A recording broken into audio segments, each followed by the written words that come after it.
नमस्कार दोस्तों, कैसे हैं आप? उम्मीद है अच्छे ही होंगे। दोस्तों हमारी आज की वीडियो का टाइटल है मदर्स डे। दोस्तों ये एक प्ले है जिसे जेबी प्रिस्ली ने लिखा है। ये एक सैटिरिकल एंड ह्यूमरस प्ले है जिसमें किसी भी फैमिली में विमेन स्पेशली मदर के स्टेटस को दिखाया गया है कि कैसे हर फैमिली में मदर सबकी नीड्स को पूरा करने के लिए अपनी मेहनत और टाइम डेडिकेट करती हैं। बट बदले में उनकी की गई चीज़ों से फैमिली मेम्बर्स प्रेज़ तो दूर की बात है उसे एक्नॉलेज तक नहीं करते। हर कोई उन्हें नेग्लेक्ट करता है और वो भी साइलेंटली सफ़र करती हैं। तो दोस्तों इससे पहले मेरी आंखों से आंसू निकलने लगे, हमें स्टोरी की शुरुआत करनी चाहिए। दोस्तों ये एक प्ले है और इसे शुरू करने से पहले हमें इसके मेन कैरेक्टर्स के बारे में जान लेना चाहिए। तो इसमें 5 मेन कैरेक्टर्स हैं। मिसेज़ एनी पियर्सन जो कि इस प्ले की मेन कैरेक्टर हैं, यानी वो मदर का रोल निभा रही हैं। सेकंड है मिसेज़ फिट्ज़जेराल्ड जो कि एक फॉर्च्यून टेलर हैं, जो भविष्य बताती हैं। ये एनी पियर्सन के साथ टेबल पर बैठकर टी पी रही हैं और ये उनकी फ्रेंड भी हैं। इसके बाद बाकी के 3 कैरेक्टर्स हैं, जो है नंबर फर्स्ट जॉर्ज पियर्सन जो कि एनी पियर्सन के हस्बैंड हैं, सिरिल पियर्सन जो एनी पियर्सन के सन हैं और डोरिस पियर्सन जो इनकी डॉटर हैं। खैर इन 3 नमूनों के बारे में हम आगे देखेंगे। तो स्टोरी की शुरुआत ऐसे हुई है कि मिसेज़ एनी पियर्सन मिसेज़ फिट्ज़जेराल्ड के पास अपना भविष्य जानने आई हैं क्योंकि वो काफ़ी परेशान हो चुकी हैं। अब दोनों के बीच में कन्वर्सेशन स्टार्ट होता है। थोड़ी बहुत कैजुअल टॉक्स के बाद मिसेज़ फिट्ज़जेराल्ड मिसेज़ पियर्सन को समझाती हैं कि तुम्हें अपने लिए खुद खड़ा होना पड़ेगा और अपनी रिस्पेक्ट वापस हासिल करनी पड़ेगी। इस पर मिसेज़ पियर्सन कहती हैं कि ये कहने में जितना आसान है, करने में उतना ही मुश्किल है। मेरी फैमिली मेरे साथ जैसा भी बिहेव करे, मेरी नीड्स को इग्नोर करे, तब भी मैं उनसे बहुत प्यार करती हूँ। मुझे उनके लिए सब कुछ करना अच्छा लगता है, बावजूद इसके कि वो सेल्फ सेंटर्ड हैं। वो लोग सेल्फिश हैं। मिसेस फिट्ज़जेराल्ड उन्हें समझाती हैं कि ये इतना मुश्किल नहीं है, अगर आप कोशिश करो तो। वो मिसेस पियर्सन को समझाती हैं कि आपकी शराफ़त और प्यार का गलत फ़ायदा उठाया गया है और आपके हस्बैंड, सन एंड डॉटर तीनों बिगड़ चुके हैं। फैमिली को, वाइफ और मदर को पूरी रिस्पेक्ट के साथ ट्रीट करना चाहिए, बजाय ऑर्डर देने के। इस पर मिसेस पियर्सन कहती हैं कि मैंने बहुत कोशिश की थी उनको हिंट देने की, लेकिन उनको कोई असर नहीं हुआ। इस पर मिसेस फिtzgerald कहती हैं, हिंट देने की? ये हिंट देने का टाइम नहीं है। अब बात बहुत आगे बढ़ चुकी है। आपके फैमिली मेंबर्स अपने ट्रैक से उतर चुके हैं और उन्हें ट्रैक पर लाना ही होगा। मिसेस पियर्सन जो कि एक बेचारी शरीफ लेडी हैं, वो कहती हैं कि मैं समझ रही हूँ आप जो मुझे समझाना चाहती हैं, लेकिन अपनी फैमिली को ठीक करने के लिए मैं उन्हें परेशान नहीं कर सकती। और एकदम मिसेस पियर्सन को याद आता है कि उनके फैमिली मेंबर्स कभी भी घर पर आते ही होंगे, इसीलिए अब उन्हें चलना चाहिए। सब कुछ रेडी करके रखना है। मिसेस फिट्ज़जेराल्ड उनका हाथ पकड़ के रोक लेती हैं और कहती हैं कि एक बार अपने फैमिली मेंबर्स को आप वो सब एक्सपीरियंस करने दो कि कैसे खुद से सारी चीज़ें की जाती हैं। उन्हें खुद कुछ करने दो। तुम इस बार कुछ भी मत करना। लेकिन बेचारी मिसेस पियर्सन, ऐसा करना उनके लिए लगभग इम्पॉसिबल है। मिसेस फिट्ज़जेराल्ड कहती हैं, ठीक है, फिर एक काम करो तुम मुझे करने दो। मिसेस फिट्ज़जेराल्ड उन्हें समझाती हैं कि मैं अपने मैजिक स्पेल से एक दूसरे की पर्सनैलिटीज़ चेंज कर दूँगी। मतलब बॉडी सेम रहेंगी, लेकिन हमारी पर्सनैलिटीज़ एक्सचेंज हो जाएँगी। पहले तो मिसेस पियर्सन काफ़ी घबराती हैं, बट एट लास्ट वो कन्विंस हो जाती हैं और मिसेस फिट्ज़जेराल्ड मिसेस पियर्सन का हाथ पकड़ लेती हैं और कुछ मैजिक स्पेल करती हैं। अशटटरदम, अशटटलम, अशटटन, लम-डम, बोना। और देखते ही देखते दोनों लेडीज़ की पर्सनैलिटीज़ एक्सचेंज हो जाती हैं। तो अब मिसेस पियर्सन में मिसेस फिट्ज़जेराल्ड की बोल्ड और डोमिनेटिंग पर्सनैलिटी आ जाती है और मिसेस फिट्ज़जेराल्ड में मिसेस पियर्सन की नर्वस पर्सनैलिटी। और पर्सनैलिटी चेंज होते ही मिसेस पियर्सन, जो कि मिस फिट्ज़जेराल्ड हैं, असली वाली, मिसेस पियर्सन के मुँह से सिगरेट ले लेती हैं और कहती हैं कि तुम्हें इसकी ज़रूरत नहीं है। कुछ मिनटों तक रियल मिसेस पियर्सन को समझ ही नहीं आता कि ये पॉसिबल हो गया है। अब मिसेस पियर्सन जो कि रियल में मिस फिट्ज़जेराल्ड हैं, वो कहती हैं कि तुम अब मेरे घर पर ही रहना, यहाँ तुम्हें अच्छा लगेगा। और दोस्तों अब मैं आपको यहाँ पे एक चीज़ क्लियर कर दूँ कि मैं अब सिर्फ मिसेस पियर्सन का ही नाम लूँगा, तो आप समझ लेना कि वो अंदर से रियल मिसेस फिट्ज़जेराल्ड हैं। तो मिसेस पियर्सन जो कि अब घर आ चुकी हैं और रियलिटी में वो मिसेस फिट्ज़जेराल्ड हैं, वो टेबल पर बैठ जाती हैं और सिगरेट स्मोक करते हुए अपने कार्ड्स टेबल पर फैला देती हैं। इतने में उनकी डॉटर डोरिस आती है और कहती है, मम्मी, आपको मेरी येलो सिल्क ड्रेस आयरन करनी थी, मैंने आपको बोला था, मुझे वो रात को पहननी है। और एक सेकंड, आप स्मोक कर रही हैं? इस पर मिसेस पियर्सन कहती हैं, तो इसके अगेंस्ट कोई कानून है क्या कि स्मोक नहीं कर सकते? खैर डोरिस आगे बोलती है, लेकिन मैंने तो सोचा था कि आप स्मोक नहीं करती होंगी। खैर छोड़िए, चाय बनी हुई है। इस पर मिसेस पियर्सन कहती है, तुम्हारे लिए तो नहीं है, और मुझे जो चाहिए था वो मैंने ले लिया है। हाँ, और शायद बाद में मैं क्लेरडन होटल में भरपेट खाना भी खाऊंगी। अब तो डोरिस हैरान हो जाती है और पूछती है, मम्मी, आपको हुआ क्या है? और आपने मेरी येलो सिल्क ड्रेस के बारे में बताया नहीं कि वो आपने आयरन करी है या नहीं। क्योंकि मुझे रात को अपने बॉयफ्रेंड चार्ली स्पेंस के साथ जाना है, इसीलिए मुझे वो येलो सिल्क ड्रेस आयरन चाहिए। इस पर मिसेस पियर्सन कहती हैं कि तुम जितने घंटे काम करती हो, मैं उससे दुगने समय काम करती हूँ, और इसके लिए भी मुझे कोई सैलरी या थैंक यू भी नहीं मिलता। और फिर मिसेस पियर्सन चार्ली स्पेंस, जो कि उसका बॉयफ्रेंड होता है, उसकी बेइज्जती भी करती है कि उसके दांत बाहर निकले हुए हैं और वो एक नंबर का बेवकूफ़ है, और ये बोलकर डोरिस का दिल तोड़ देती है। इसके बाद मिसेस पियर्सन यही नहीं रुकती, वो ये भी कहती हैं कि अगर वो उसकी उम्र में होती तो उससे अच्छा बॉयफ्रेंड ढूंढ लेती। और यहाँ पे डोरिस रोते रोते चली जाती है। अब बारी आती है मिसेस पियर्सन के बिगड़ैल बेटे सिरिल की। सिरिल मिसेस पियर्सन के रूम में एंटर करता है और चाय की फरमाइश करता है, क्योंकि आज की रात उसे बहुत ज़्यादा काम है।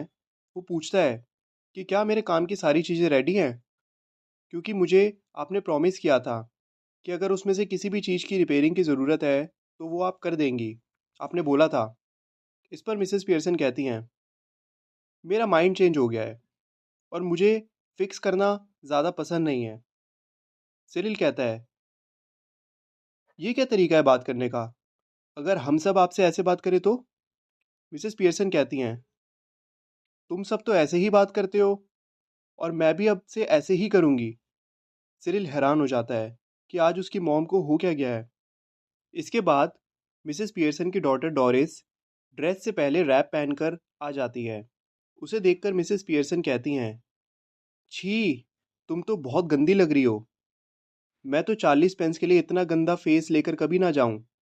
डोरिस कहती है, यह आपकी गलती है, आपने मुझे रुलाया, तभी मैं ऐसी दिख रही हूँ।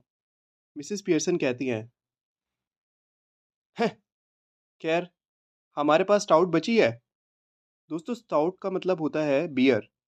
तो मिसेस पियर्सन को बियर पीने का मन होता है, तो वो पूछती हैं कि क्या किचन में बियर कुछ बची है। अब डोरिस और सिरिल डिस्कस करने लगते हैं कि उनकी मदर को हो क्या गया है, और वो सडनली इतना स्ट्रेंज क्यों बिहेव कर रही है। डोरिस कहती है कि कहीं उनके सिर पर कुछ लगने से चोट तो नहीं आ गई, और वो सब ऐसे ही सारी बातों पर सडनली हंसने लग जाते हैं। इतने में मिसेस पियर्सन बियर लेकर आ जाती हैं और कहती हैं, अपनी एज के हिसाब से बिहेव करो तुम दोनों, तुम्हारे जोक्स में कुछ भी फनी नहीं है। सड़े हुए पुराने जोक्स, ये जोक्स तुम्हारे पैदा होने से पहले मैं सुन के हंस भी चुकी हूँ। जाओ जाके कुछ नया ट्राई करो। और अब तो डोरिस की आंखों से आंसू बहने लग जाते हैं। मिसेस पियर्सन कहती हैं कि वो अपने 8 घंटे पूरे कर चुकी हैं, और अब वो एक वीक में सिर्फ 40 घंटे ही काम करेंगी। यानी वीक के अंदर वो स्टार्टिंग के 5 दिन काम करेंगी, हर दिन 8 घंटे, और वीकेंड ऑफ लेंगी, यानी सैटरडे संडे वो ऑफ लेंगी। ये सुनकर दोनों भाई बहन हैरान हो जाते हैं कि आज उनकी माँ को हो क्या गया है। अब एंट्री होती है स्टोरी के तीसरे नमूने कैरेक्टर, यानी जॉर्ज पियर्सन की, जो कि एक 50 साल के और अपने आप को बहुत इंपॉर्टेंट समझने वाले शख्स हैं। ये बदकिस्मती से मिसेस पियर्सन के हस्बैंड हैं। वो देखते हैं कि डोरिस की आंखों में आंसू हैं, और उनकी वाइफ मिसेस पियर्सन बियर पी रही है। वो अपने वाइफ के बिहेवियर को देखकर हैरान रह जाते हैं। वो बोलते हैं, तुमने चाय तो नहीं बनाई थी ना? क्योंकि मैं अभी चाय नहीं लूँगा, क्योंकि मुझे आज रात को क्लब में एक स्पेशल स्नूकर मैच में जाना है, और वहाँ पे मेरा शायद एक हल्का सा डिनर भी हो जाएगा। इस पर मिसेस पियर्सन कहती हैं, चाय है भी नहीं तुम्हारे लिए। जॉर्ज मिसेस पियर्सन के आंसर पर फिर हैरान होता है। मिसेस पियर्सन कहती हैं, तुम क्लब जाते हो और लोग तुम पर हंसते हैं। तुम्हें पॉम्पी हॉम्पी पियर्सन कहते हैं, क्योंकि तुम सुस्त और एक नंबर के आडंबरी इंसान हो। जॉर्ज हैरान हो जाता है। और इस पर मिसेस पियर्सन आगे कहती हैं, मुझे समझ नहीं आता कि तुम वहाँ पे जाके अपनी बेइज्जती क्यों करवाते हो? वो लोग तुम्हारे पीठ पीछे तुम्हारा मज़ाक बनाते हैं और तुम्हें इतने वियर्ड नाम देते हैं, लेकिन तुम फिर भी बार-बार वहाँ पे जाके अपनी बेइज्जती करवाते हो और घर पर अपनी उस वाइफ़ को छोड़ के अकेले चले जाते हो, जो तुम्हें बेवकूफ़ भी नहीं बनाती। इस पर मिस्टर जॉर्ज कहते हैं, "नहीं, नहीं, ऐसा कुछ भी नहीं है। तुम गलत सोच रही हो।" और वो कन्फर्मेशन के लिए सिरिल की तरफ देखने लगते हैं। "सिरिल, तुम बताओ, तुम तो 1 या 2 बार मेरे साथ क्लब गए हो ना? क्या कभी ऐसा होता भी है? क्या वो लोग मेरा वियर्ड नाम बनाते हैं?" इस पर जॉर्ज डरते-डरते सिरिल से पूछता है। सिरिल भी बोल देता है, "सॉरी डैड, मुझे अफ़सोस है लेकिन ये सच है।" "सिरिल, तुम तो मेरे साथ क्लब गए हो।" सिरिल बोलता है, "डैड, लेकिन ये सच है।" अब तो जैसे जॉर्ज की दुनिया ही उजड़ जाती है। वो गुस्से में चला जाता है। सिरिल अपनी मदर से कहता है, "मॉम, ये अच्छी बात नहीं है। आपने डैड की फीलिंग को हर्ट किया है।" मिसेस पियर्सन कहती हैं, "कई बार किसी की फीलिंग को हर्ट करके उसका भला ही हो जाता है। अगर वो क्लब नहीं जाएंगे, तो लोग उनका मजाक बनाना बंद कर देंगे। लेकिन खैर छोड़ो, तुम्हें ये सब समझ नहीं आएगा, क्योंकि तुम तो अपना ज़्यादातर time greyhound races, dirt tracks और आइस शोज में स्पेंड कर देते हो।" इतने में गेट पर मिसेस फिtzgerald आ जाती हैं, जो कि रियलिटी में मिसेस पियर्सन है। सिरिल मिसेस फिtzgerald को सिली ओल्ड बैग बोलता है। मिसेस फिtzgerald ये देखकर हैरान हो जाती हैं कि कैसे मिसेस पियर्सन फैमिली मेम्बर्स को हैंडल कर रही हैं। इस पर मिसेस पियर्सन समझाती हैं कि जो वो कर रही हैं, वो बहुत पहले ही हो जाना चाहिए था। और इस पर मिसेस पियर्सन कहती हैं, "तुम टेंशन मत लो, मैं तुम्हारी फैमिली मेम्बर्स को बिहेव करना सिखा रही हूँ।" अब जॉर्ज दुखी फेस से फिर से एंटर करता है और सामने कुर्सी पर बैठ जाता है और मिसेस पियर्सन और मिसेस फिtzgerald दोनों को कन्वर्सेशन करते हुए देखता है। तो यहाँ पर मिसेस फिtzgerald, जो कि रियलिटी में मिसेस पियर्सन है, वो गलती से जॉर्ज को जॉर्ज बोल देती है, क्योंकि जॉर्ज के लिए तो रियलिटी में वो मिसेस फिtzgerald है। तो वो जैसे ही बोलती है, तो मिसेस पियर्सन एकदम से बोलती है, "सॉरी, मेरे मुंह से निकल गया।" और यहाँ से एक नया बवाल खड़ा हो जाता है। जॉर्ज सुबह से हो रही अपनी फैमिली प्रॉब्लम्स के बारे में मिसेस फिtzgerald को बताता है और मिसेस फिtzgerald, जो कि रियल में मिसेस पियर्सन है, उन्हें नसीहत भी देता है कि वो उनके फैमिली मैटर में ना पड़े। ऐसा बिहेवियर करने पर मिसेस पियर्सन, जो कि रियल में मिसेस फिtzgerald है, उसे खरी खोटी सुनाती है। जॉर्ज अपनी फैमिली में सुबह से हो रहे फैमिली प्रॉब्लम्स के बारे में सामने बताता है और इस पर मिसेस फिtzgerald, जो कि रियलिटी में मिसेस पियर्सन है, वो कहती हैं, "ओह! मुझे पता होना चाहिए था।" तो मिस्टर जॉर्ज कहते हैं, "लेकिन आपको क्यों पता होना चाहिए था? आप तो मिसेस फिtzgerald हैं। और एक बात और बता दूँ कि आपको हमारे फैमिली मैटर्स में इंटरफेयर करने का कोई राइट नहीं है। आपको हमारे फैमिली मैटर्स में इंटरफेयर नहीं करना चाहिए।" ऐसा बिहेवियर करने के ऊपर जो मिसेस पियर्सन होती हैं, जो कि रियलिटी में मिसेस फिtzgerald हैं, वो एकदम से जॉर्ज को डाँट देती हैं। "ये कोई तरीका है हमारे पड़ोसी से बात करने का? ये बैड मैनर्स है, इस तरीके से बात की जाती है?" इस पर जॉर्ज और गुस्सा हो जाता है। "हाँ, हाँ, तुम तो मेरा मज़ाक बनाओ, सबके सामने मेरा मज़ाक बनाओ, कोई दिक्कत नहीं है।" मिसेस पियर्सन कहती हैं, "हाँ, तो तुम यहाँ पे बैठे क्यों हो? तुम्हें क्लब नहीं जाना था? जाओ जाके वहाँ पे अपना मज़ाक बनवा लो।" और जॉर्ज गुस्से में फिर चला जाता है। अब ये सब जब देखती हैं मिसेस फिtzgerald, जो कि रियलिटी में मिसेस पियर्सन है, वो बहुत ज़्यादा परेशान हो जाती हैं। वो मिसेस पियर्सन से, जो कि रियलिटी में मिसेस फिtzgerald है, उनसे रिक्वेस्ट करती हैं कि प्लीज़ प्लीज़ अब बहुत हो गया। अब हमें आपस में अपनी पर्सनैलिटीज़ को एक्सचेंज कर लेना चाहिए, क्योंकि अब अगर और ज़्यादा टाइम निकल गया तो बहुत दिक्कत हो जाएगी। तो मिसेस फिtzgerald कहती हैं, जो कि अभी मिसेस पियर्सन बनी हुई हैं, वो कहती हैं, "अरे नहीं, नहीं, कोई बात नहीं, आप मुझे थोड़ा-सा टाइम और दो, मैं इनको बिल्कुल ट्रैक पे ले आऊँगी।" तो मिसेस पियर्सन, रियलिटी वाली, वो कहती हैं, "नहीं, नहीं, अब बहुत ज़्यादा हो गया है, अब हमें फाइनली अपनी पर्सनैलिटीज़ को एक्सचेंज कर लेना चाहिए।" और यहाँ पे मिसेस फिtzgerald, रियलिटी वाली, वो मिसेस पियर्सन, रियलिटी वाली की बात मान लेती हैं और आपस में वो दोनों फिर से अपनी पर्सनैलिटीज़ को एक्सचेंज कर लेते हैं। अब इसके बाद मिसेस फिtzgerald, जो कि अब रियल में मिसेस फिtzgerald ही हैं, और मिसेस पियर्सन को समझाती हैं कि देखो, मैंने सब कुछ तुम्हारे लिए सेट कर दिया है, लेकिन अगर तुम यहाँ से ढीली पड़ गई तो सब कुछ दोबारा से वैसे ही हो जाएगा जहाँ से शुरू हुआ था। तो तुम्हें अपनी एक टोन को होल्ड करके रखना है।